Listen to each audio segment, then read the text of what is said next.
pedimos al maestro Chicara Yanome Toda, ¿es correcto?, consejero del Instituto Estatal Electoral de Baja California Sur, que nos haga el favor de hacer uso de la palabra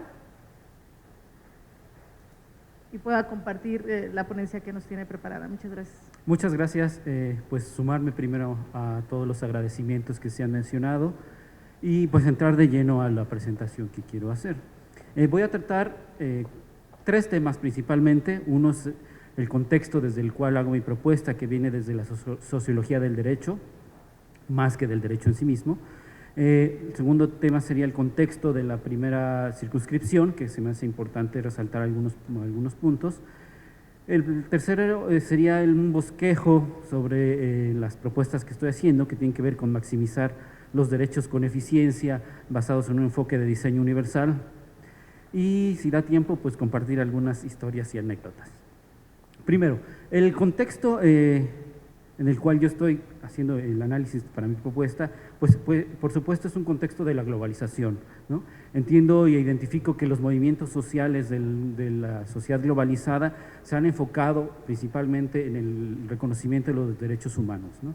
Pero este reconocimiento está enfocado a promover la igualdad de derechos con, valga la redundancia, con reconocimiento de las diferencias. Estamos hablando de derechos específicos.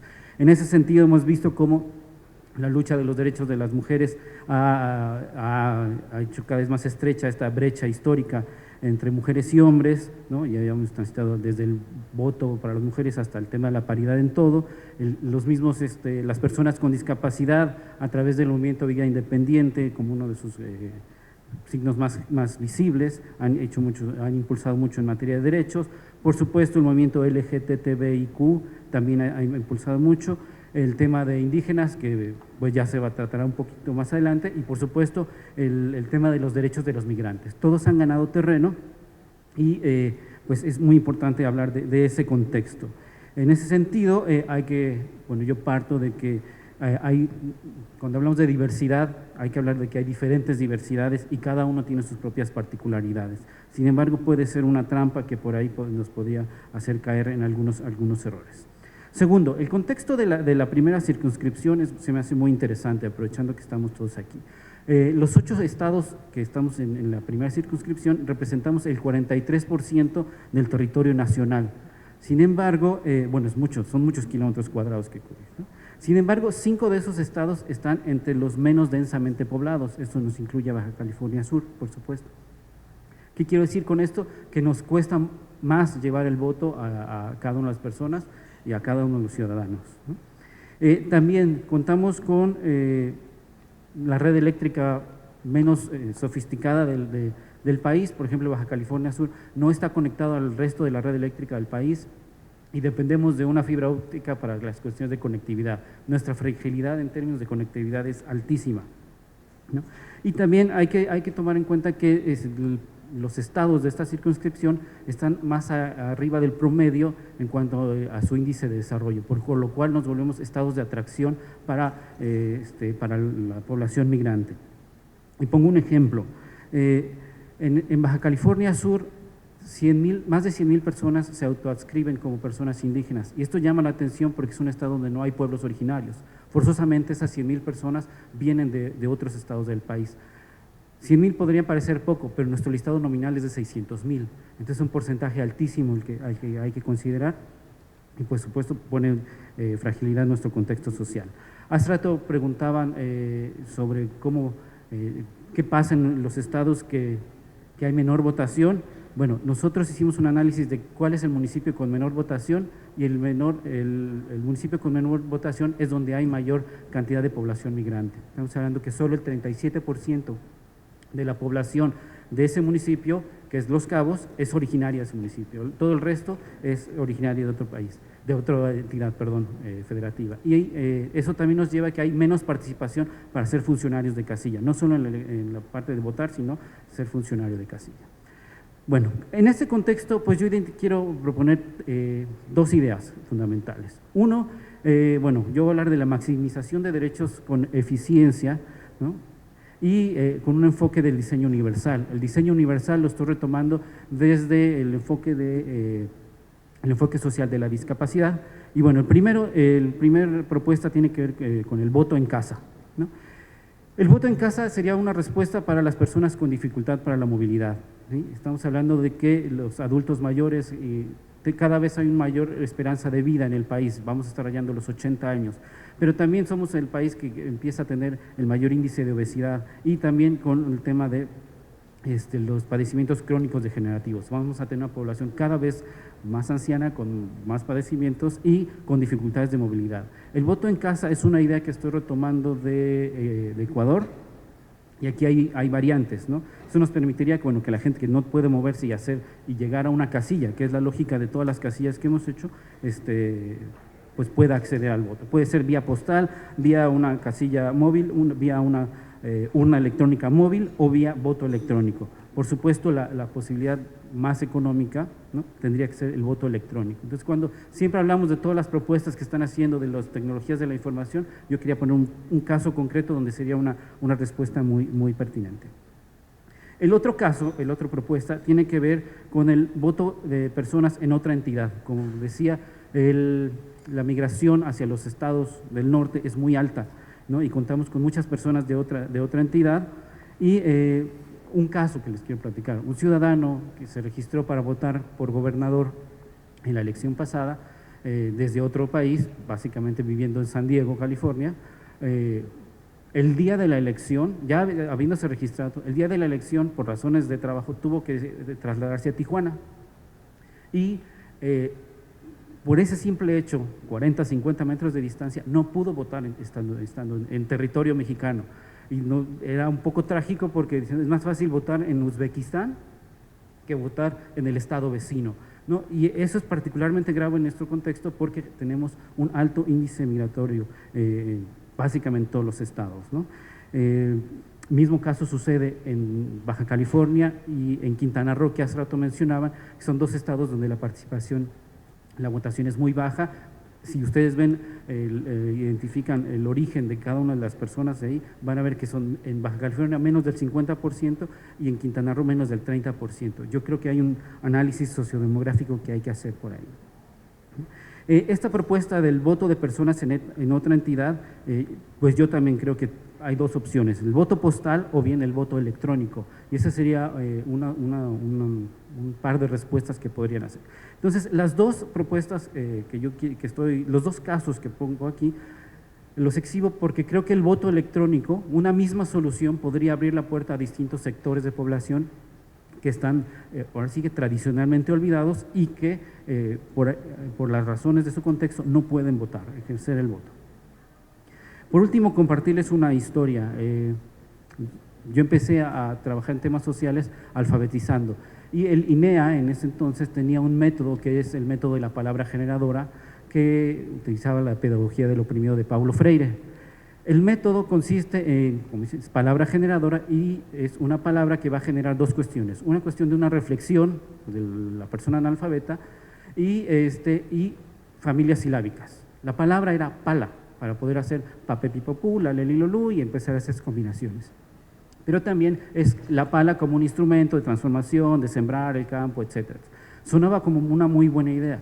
Sin embargo, cuando uno va al sur del país, vemos que no todas las personas, su instrumento principal es la pala. No, en Chiapas fuimos con ese método y sucede que no usaban pala, usaban el machete porque la selva les da otro tipo de situaciones. Y en el norte del país vamos con ese mismo método, y ¿qué pasa? Que la herramienta principal es la mano, porque son recolectores. Entonces, la idea era muy buena, pero se estaba omitiendo algo muy evidente, que es la diversidad que nos da este gran país que tenemos, y que da desde las cuestiones no solo culturales, étnicas, que ya están reconocidas en la Constitución, pero también unas cuestiones que tienen que ver con cómo decidimos ejercer nuestra sexualidad, cómo decidimos reconocer nuestra identidad, etcétera, etcétera, etcétera. Bueno, este ejemplo lo pongo porque sí estoy muy convencido de que el tejido fino se hace desde lo local, y por eso la idea de traer estos dos casos y exponerlos aquí para todos ustedes. Muchas gracias. Muy bien. Muchas gracias. ¿Alguien de ustedes tiene preguntas para el ponente? Sí, adelante, por favor. ¿Nos ayudan? Sí, entre las campanas y... No. ¿Ya? ¿No?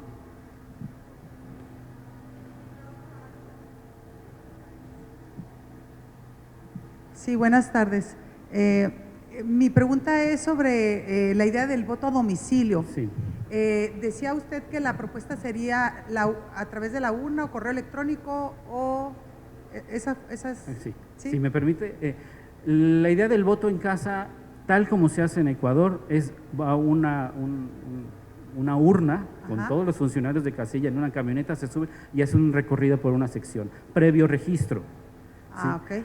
Pero yo creo, bueno, tuvimos un diálogo con ellos y nos decían, pero ustedes tienen voto electrónico o urna electrónica. Sí, claro, es mucho más sencillo llevar una urna electrónica porque ya llevas, no tendrías que tener boletas para tal y tal sección y tal, ¿no? Distrito, etcétera, sino que la urna electrónica ya podría llevar cargado mucho más, o sea, te abren muchas más puertas sin tener que estar imprimiendo más papel, ¿no? O finalmente también la opción más económica sería previo registro a través de voto electrónico en una página de internet, ¿no? Okay. Esa sería la opción, por supuesto, más económica, porque con un sistema robusto en cuestión de seguridad, cualquier persona con una discapacidad o imposibilidad para moverse, u hospitalizado o encuartelado incluso, podría abrirse la posibilidad de ejercer su voto a través de una página de internet. ¿no? Y me imagino que ese ejercicio que se hace en Ecuador, no sé si tenga una idea del costo que implica el que toda la casilla se constituya en el domicilio, no sé si hay alguna idea de costos. Preguntamos, pero no nos dijeron. Pero lo que sí sabemos es que, bueno, también fue un tema de que como era un programa piloto, iba a medios de comunicación, iba seguridad, militares, etcétera, etcétera. Entonces se volvió algo muy robusto, difícil de calcular por ese sentido, ¿no? Okay. Pero aquí la diferencia bueno, uno de los factores que ellos reconocieron es que ellos buscaron a la gente, no se hizo previa invitación y el diálogo que teníamos tendría que ser una convocatoria abierta, ¿no? Para decir, bueno, ¿quién está en esta situación, ¿no? Porque, por ejemplo, a mí me queda muy claro que esta respuesta serviría en un contexto urbano, en un contexto rural sería súper caro, ¿no? Pero bueno, no deja de ser, yo lo que quiero resaltar es que tendríamos que buscar la manera de maximizar los derechos, ¿no? Hay muchas cuestiones que ya están en la ley, pero no las estamos materializando. Y para mí estas son dos ideas que podrían materializar algo concreto. Hay una propuesta que ha estestado sonando mucho, que es un electrónico, voto electrónico, pero ahora sí que ¿para qué y cómo? Claro. Yo pongo una urna electrónica en Ciudad de México y bueno, yo decía, hay 5,000 habitantes por kilómetro cuadrado, nosotros tenemos 10, perdón, y votantes 7 por kilómetro cuadrado. Entonces, sí, muy bien, muchas gracias. Una idea, pues, muy, a lo mejor difícil, pero bastante atractivo, ¿no? Pensar en que se pudiera lograr con un bajo costo poder realizarlo, ¿verdad? Sí. Muchas gracias. Gracias a usted.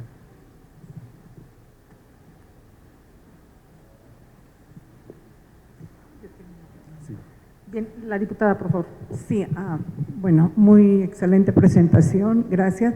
Yo la pregunta que tengo hacia ustedes, si tienen algún estudio sobre el voto del mexicano en el extranjero, porque como usted dice, pues lo más viable es la urna electrónica, que en Estados Unidos por sí sería muy fácil de hacerlo, y si no también ver si se puede hacer a través de los consulados móviles, como dice usted, el voto de casa en casa, hacerlo a través de los consulados móviles que van a lugares donde no hay consulados fijos, ¿no? En este caso, pues hay 50 consulados en Estados Unidos, más todos tienen estas unidades móviles. No sé que el voto en el extranjero fue algo costoso, pero si lo hacen de esta manera, yo sé que van a simplificar sobre todo los costos. Y también es la manera que tenemos que trabajar los diputados, todos mis compañeros, en que sea más accesible, que se quiten todos esos candados que pusieron, sobre todo pues con los envíos por correo, que todo fue muy difícil, desde mandar nuestras credenciales, que a muchos no les llegaron. No sé qué estudio tenga sobre eso, y bueno, sé que todos mis compañeros junto conmigo vamos a trabajar en ese tema. Sí. Gracias. No, gracias a usted, porque sé que el tema de migración está muy ahí en su agenda, ¿no? Bueno, básicamente el voto desde el extranjero es potestad del INE. Uno como OPLE se ve un poco limitado incluso para el listado nominal, ¿no? Porque es muy complicado esa parte.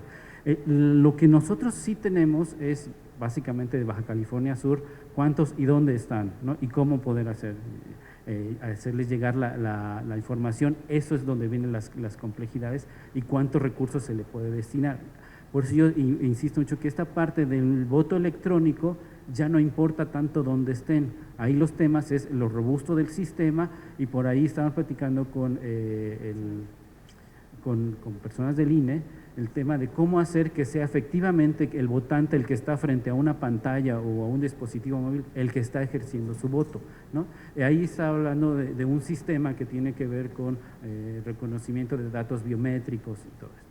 Particularmente lo que me pregunta sobre los datos sociodemográficos que tienen que ver con la migración, yo creo que es un tema que en lo particular a mí me encantaría investigar, pero también pasa por un tema presupuestal del cual carecemos, ¿no?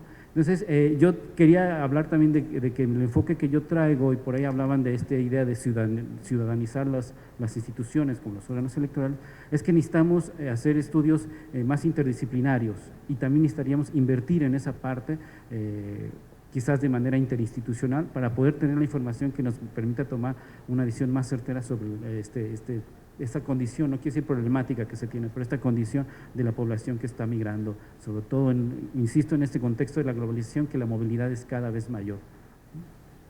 ¿Okay? ¿Bien? ¿Alguna otra pregunta? Bueno, pues muchas gracias. Gracias.